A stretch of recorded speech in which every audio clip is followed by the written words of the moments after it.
Leon had always believed that the galaxy became kinder when someone chose to stand for another, no matter their species or origin. He was a liaison for peaceful outreach vessels, traveling between distant regions where misunderstandings could easily grow into conflict. His mission had brought him to the lush world of Yria, a planet known for its crystalline forests, vast rivers of glowing water, and people who valued both honor and harmony. The Illyrians were graceful and tall with luminous skin that reflected the soft colors of their environment. They lived in carefully tended settlements where every building curved with natural lines and gentle light. When Leon approached their capital region, he felt confident that this visit would be simpler than many he had handled.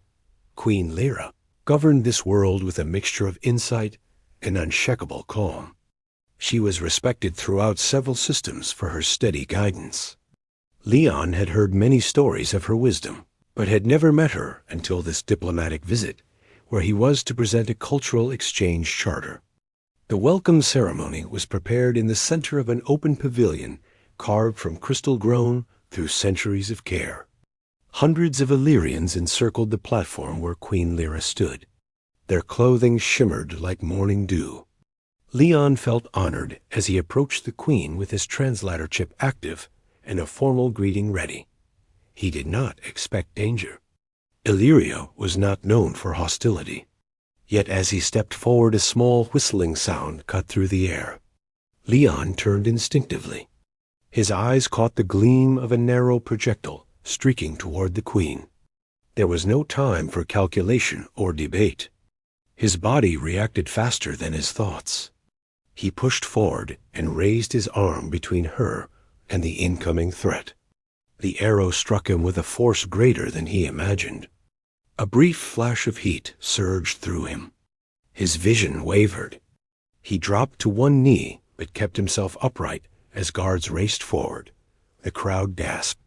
The queen reached out and supported him with surprising strength. The arrow tip glowed with discoloration familiar to anyone who had learned about harmful chemical agents once used in ancient wars. The guards found the attacker fleeing toward the trees, but he vanished among the crystal trunks. Medical attendants hurried to Leon and confirmed that the arrow carried a rare toxin. They applied Illyrian healing salve to counter the worst of it. Pain washed through Leon, but he managed to stand again. The queen looked at him with wide eyes shimmering like blue crystal. He told her he was simply glad she was safe. The queen responded with warmth and gratitude. She insisted he be escorted directly to the palace so their healers could complete the treatment. Leon never sought recognition. His act was an instinctual move to protect another life. As the palace doors closed behind him, he expected only to rest and recover. He did not foresee the cultural customs that would now reshape his entire future. The Illyrian palace was a masterpiece of architecture. The walls shimmered with living crystal. It changed hue as sunlight shifted. Waterways flowed through channels cut into the floor, producing soft musical tones.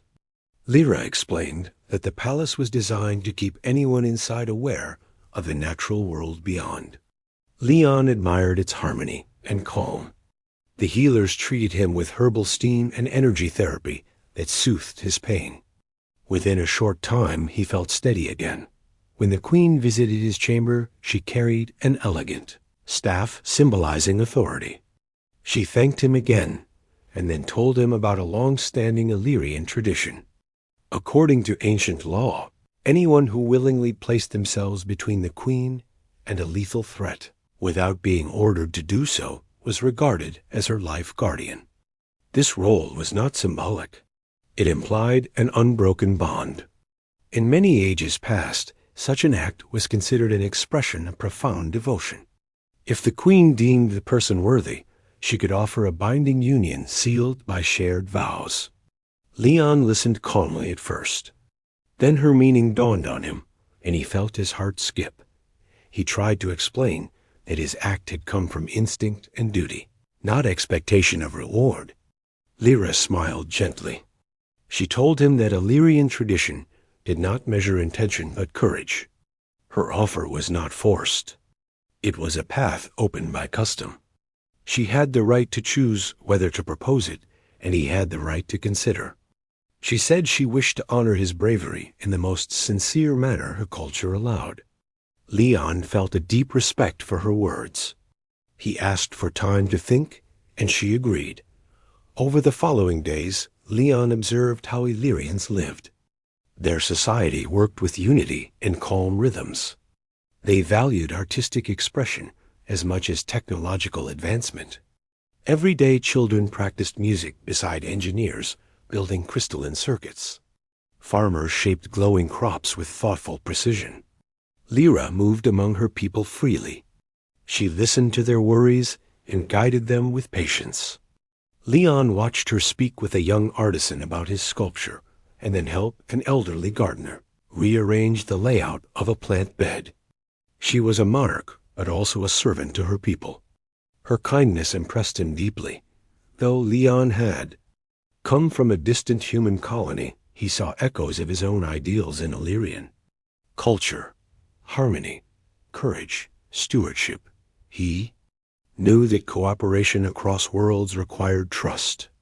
He had spent years traveling to far systems to encourage alliances. The Queen's offer had stirred both admiration and concern. He wondered if accepting would reduce him to a ceremonial figure, rather than someone who could continue building bridges across the stars.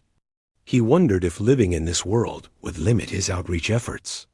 Yet he also saw how Illyria faced external pressures from less peaceful factions. Perhaps he could serve humanity and Illyria at the same time. Perhaps this bond would not restrict him, but give him a new platform for cooperation. One evening, Lyra invited him to a quiet garden terrace overlooking the glowing rivers.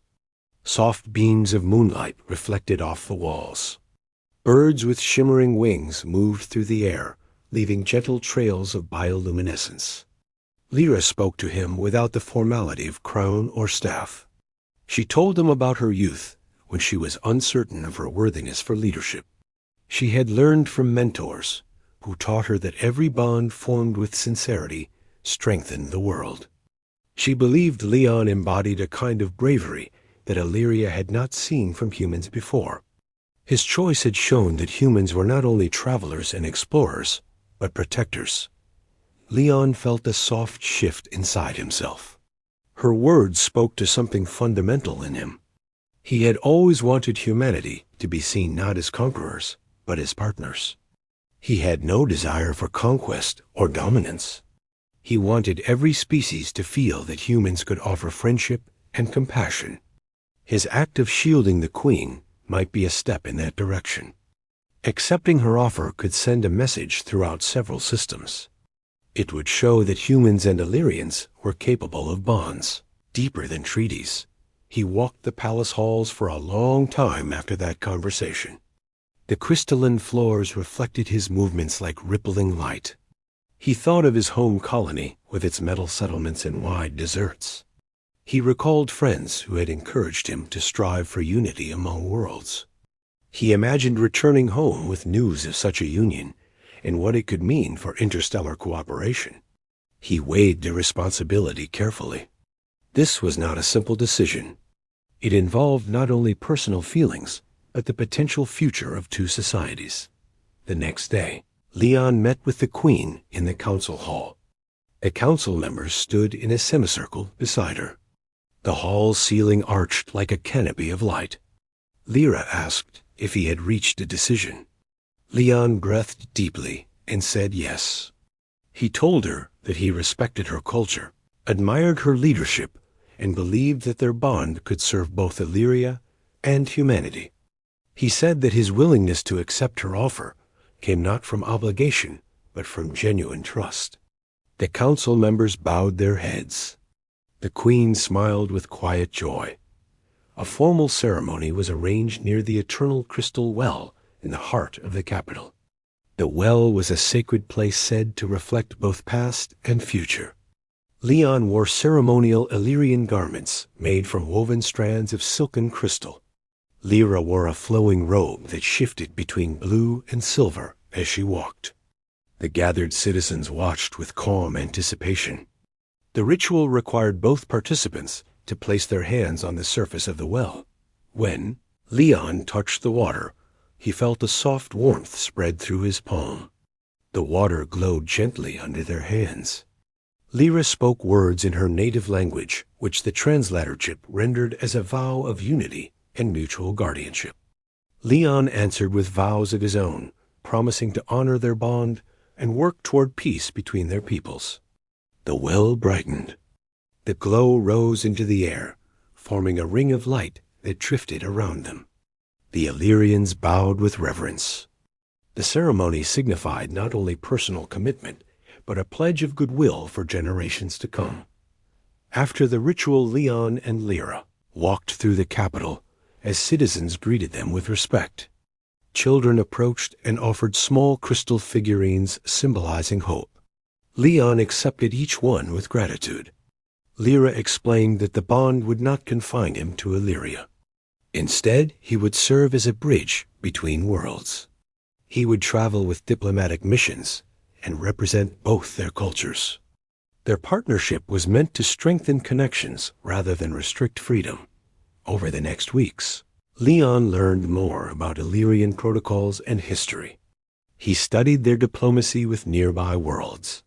He saw how his presence eased tensions with neighboring factions that